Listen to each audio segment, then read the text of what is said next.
चमक दमक वाला शहर मुंबई और इस चमकते शहर की एक काली अंधेरी जैसी कहानी। जी हाँ, एक हैरान करने वाली कहानी, एक अजीब कहानी जो कोर्ट में भी पहुंची तो जज साहब भी हिल गए। क्या था उस डायरी में और क्या था उस डायरी का सच, जिसे पढ़ते ही जज साहब जो है वो झकझोर गए। कहानी ने झकझोर दिया। तो कहानी की शुरुआत करता हूँ, कहानी आपको बताता हूँ।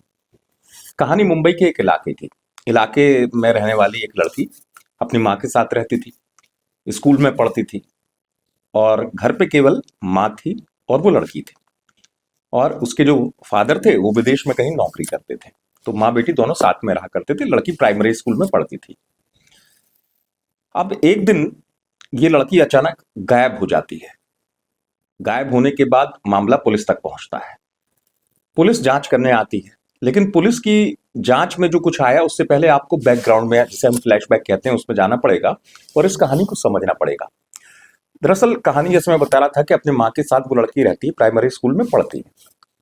एक दिन वो अपनी माँ को बताती है कि पड़ोस में जो अंकल रहते हैं ना, जो आ जाते हैं बीच में घर में कभी कभार, उन्होंने मुझे कुछ दवाइयाँ दी हैं और उन्होंने बताया है कि इससे जो है मेरी बुद्धि तेज हो जाएगी और मुझे ताकत आएगी, पढ़ने में मन लगेगा। तो माँ शुरुआत में समझती है कि आखिरकार मतलब ऐसा क्या पड़ोस ने दिया होगा कि बच्चे जब होते हैं तो जब प्राइमरी स्कूल में पढ़ते हैं तो लगता है कि नहीं बच्चे की हाइट बढ़ जाए, या जो बच्चों को दिया जाता है हाइट बढ़ाने के लिए दवाएं, तो ऐसा कुछ होगा। तो माँ उस चीज को अनदेखा कर देती है, इग्नोर कर देती है। उसको लगता है, तो उसको कहती कि हाँ ऐसा है, और मैंने दवाई खाई और दवाई खाने के बाद मुझे कुछ अजीब सा लगा। तो माँ कहती है कि अब ध्यान रखना, अब दवा मत खाना। ऐसे कोई भी अनजान, ठीक है पड़ोस वाले अंकल हैं, जानते हैं सब कुछ है, लेकिन ऐसे किसी अनजान शख्स से मतलब कोई भी इस तरीके की दवाई मत खाना। लड़की समझ जाती है। अब लेकिन कहते हैं कि प्राइमरी स्कूल में पढ़ने वाला जो बच्चा है वो कितना दिमाग लगाएगा, उसमें कितनी समझ होगी। तो कुछ दिनों बाद फिर वो अपनी माँ के पास आती है, क्योंकि कहा जाता है कि दुनिया में बच्चा कोई भी कितना बड़ा भी हो जाए, लेकिन अपनी माँ से, खासतौर से लड़कियां, राज जरूर बता देती हैं किसी भी चीज का। चाहे उनके लव अफेयर का हो, चाहे उनकी जिंदगी से जुड़ा हुआ है या उनकी पर्सनल कोई चीज हो, लड़कियां शेयर कर दी, अपनी माँ को बताती। वो बताती है कि माँ, मैंने ये गोली फिर खा ली, और जो अंकल ने गोली दी उसको खाने के बाद अजीब सा मेरे साथ फिर होता है और शरीर में उत्तेजना आ जाती है और मेरे साथ कुछ अजीब सा होने लगता है और मेरा मन दूसरी तरफ चला जाता है। आप समझ रहे होंगे, जिसको मैं खुल के नहीं कह सकता है, मेरा मन उन उन चीजों की तरफ चला जाता है। अब ऐसा होता है, लेकिन चूंकि घर में माँ और लड़की थे, पिता विदेश में थे। अब माँ जो है, माँ कैसे बताती अपने हस्बैंड को, यानी लड़की के फादर को, कि एक पड़ोस वाला ऐसा ऐसा परेशान कर रहा है, वो विदेश में बहुत दूर थे। तो बस माँ सोच लेती है कि उनको ना बता के लड़की से कह दिया जाए कि इस पड़ोस वाले जो अंकल है इससे दूर रहे। तो माँ इस ऐसे ही कुछ हिदायत देती है। लेकिन होता यह है कि समय आगे बढ़ता जाता है। लड़की जो प्राइमरी स्कूल में पढ़ती है वो अब हाई स्कूल में पहुंच जाती है।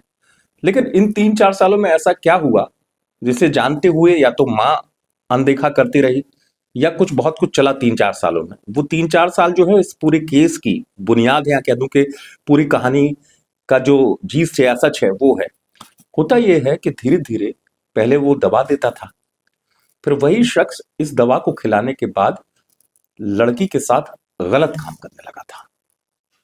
अब हुआ ये कि हार्मोन्स में भी लड़की के परिवर्तन आया, हाई स्कूल में पहुंची लड़की के, लेकिन इस दवा खाने के बाद कुछ शारीरिक बनावट में भी अंतर आ रहा था। लड़की कुछ मतलब बदल सी रही थी, मतलब उम्र के हिसाब से कुछ ज्यादा ही मैच्योर हो रही थी।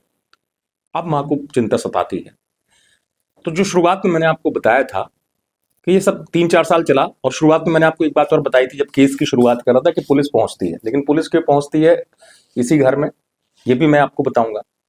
पुलिस इसलिए पहुंचती है कि ये लड़की जो पहले पड़ोस के अंकल से परेशान थी, और अंकल उसे शक्तिवर्धक दरअसल गोलियां देता था। अब आपको बताऊं तो लड़की एक लड़के के साथ भाग जाती है।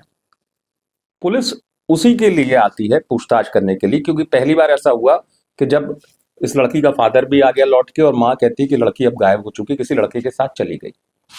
तब दोनों ही मदर फादर जाते हैं पुलिस स्टेशन में, रिपोर्ट लिखवाते हैं। पुलिस आती है, पुलिस घर में पूछताछ करती है। पुलिस को लगता है कि भाई लव अफेयर जैसा मामला है, और पूछताछ के दौरान घर की तलाशी भी ली जाती है कि लड़की कोई लेटर तो नहीं छोड़ गई, जैसा पुलिस अमूमन करती है कि कोई इस तरीके से सुराग मिल जाए कि मैं जा रही हूँ, कहीं जा रही हूँ किसी के साथ।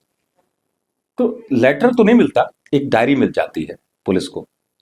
और उस डायरी में जितने पन्ने थे, 25 पन्ने से ज़्यादा की डायरी थी, वो अपने आप में हैरान करने वाली थी और उस डायरी में बहुत सारे राज थे।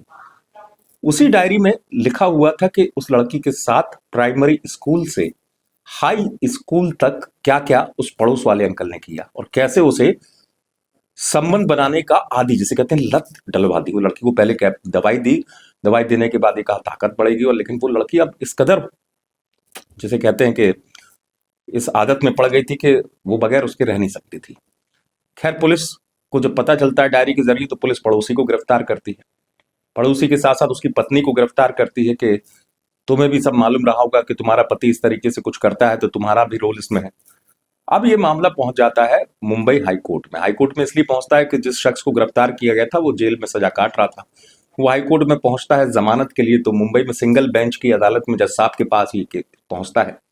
जज साहब पति पत्नी दोनों की बात सुनते हैं। ये जो आरोपी था अंकल, जो लड़की को आदी बना चुका था इस तरीके के संबंध बनाने की, गलत काम करने की, ये कहता मुझे भी जमानत दी जाए। तो पूरा केस जब जज साहब के पास जाता है, तो जज साहब पत्नी को तो जमानत देते हैं, क्योंकि पत्नी के पीछे कोई सबूत नहीं मिलता इस तरीके से कि पत्नी का रोल बहुत ज्यादा था। लेकिन हाँ, जो डायरी जज साहब के पास थी सबूत के तौर पर उस लड़की की, जो लड़की घर से चली गई थी और जिसके साथ इतने सालों तक ये सब होता रहा, वो जज साहब को झकझोर देती है। और जज साहब सीधे तौर पर सख्त फैसला लेते हैं कि जो गुहार लगा रहा था, जिसने उस लड़की की जिंदगी बर्बाद की, अंकल ने, पड़ोस वाले, साफ तौर पर सजा कर कह देते हैं जज साहब, और उसकी किसी बात को नहीं सुनते जो वो कह रहा था कि मुझे जमानत दे दी जाए।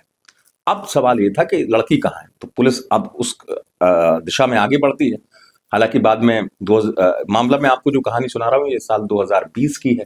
2021 तक आते आते लड़की को भी, जहां वो फरार हुई थी या निकल गई थी, भाग गई थी किसी के साथ, तो लड़की को भी पुलिस बरामद कर लेती है। लेकिन कहानी का मतलब ये है कि इस दौर में, इस कहानी में वाकई में, इस कहानी को मैंने कहीं सुना था, और इस दौर में वाकई में ये कहानी अपने आप में एक सीख भी देती है। इस सीख इसलिए कि पेरेंट्स जो हैं, अगर बच्चे उनसे, खासतौर से लड़की अगर कुछ बता रही है और वो स्कूल में किसी के टच करने से लेके बात हो या कुछ खिलाने जैसी बात हो, तो उसको नजरअंदाज नहीं करना चाहिए। माता पिता को सुनना चाहिए और तुरंत एक्शन लेना चाहिए। क्योंकि अगर इस कहानी की तरह उसकी माँ ने भले ही पिता का इंतजार कर रही थी कि पिता को पता चल जाएगा, अगर इंतजार नहीं किया होता और एक्शन लिया होता तो शायद ये घटना नहीं होती और लड़की को वो आदत नहीं पड़ती उस तरीके से, जो वो गोलियां पड़ोस वाला अंकल देता था, जिस वजह से उसको इस चीज की आदी हुई थी।